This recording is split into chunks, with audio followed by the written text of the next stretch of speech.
Our spotlight story tonight is about the challenging job of Grant County Coroner Craig Morrison and how he manages to see a positive side to his work. Reporter Jeff Chu has the story. Few jobs are more challenging than that of a coroner. Grant County's elected coroner, Craig Morrison, can attest to that. There's the responsibility of notifying next of kin that they have lost a loved one, possibly a child, to suspicious circumstances such as foul play. Then there's the reality that death never waits for the right time to happen.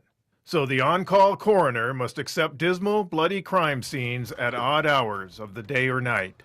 You ask about a typical day at the office, and honestly, that's what I like about my job, is that there is no typical day at the office. When we come into the office, we don't know what's going to happen. But Morrison, who has been in what he calls the death care industry most of his life, working at and directing funeral homes, manages to see the upside of the job.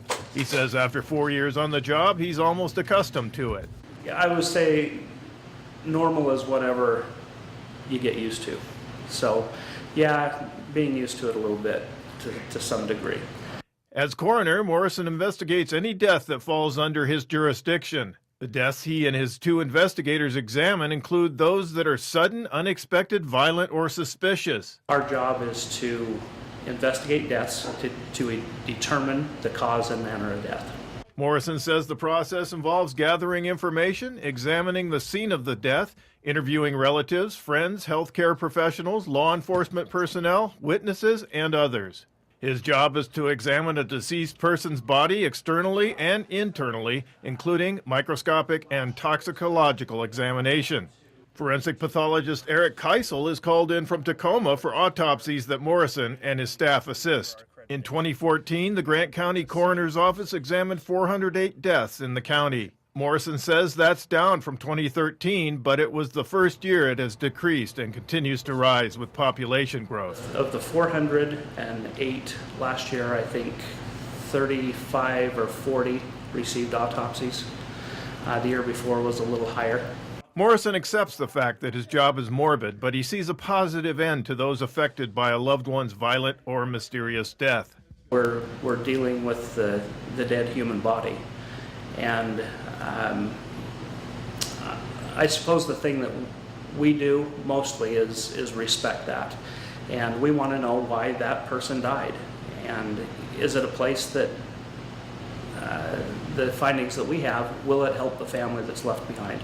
Most of the time it does. While the coroner's offices are located on West Ivy Avenue in Moses Lake, Morrison and his staff spend much of their time at their autopsy room deep inside Samaritan Healthcare Hospital off East Wheeler Road.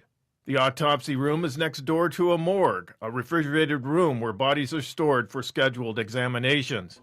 The autopsy room includes an examination table, a floor scale to weigh the body, and a hanging scale to weigh body parts. Morrison explained what determines the need for an autopsy.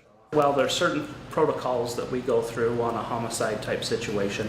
We work directly with law enforcement. It's not our job to catch the bad guy, but the findings that we have need to uphold their story. You know, what happened. When we get into autopsy here and we're following bullet traces and things along those lines, does that collaborate with their story? Do they need to go, well, maybe that didn't happen this way if the body's telling us that it happened a different way? Morrison says the worst part of his job involves examining child deaths. More often than not, we're doing autopsies on children to get rid of the stigma that goes around that. You know, parents are beating the kid, or maybe they're not being taken care of how they should have been. And like I say, more often than not, it releases that from them. The coroner's office has 2 vehicles to respond to crime scenes.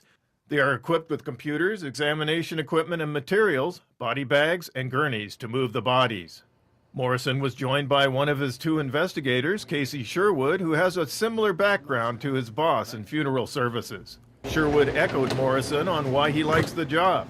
Getting to interact with families and helping them answer questions that they may not know, it is very rewarding.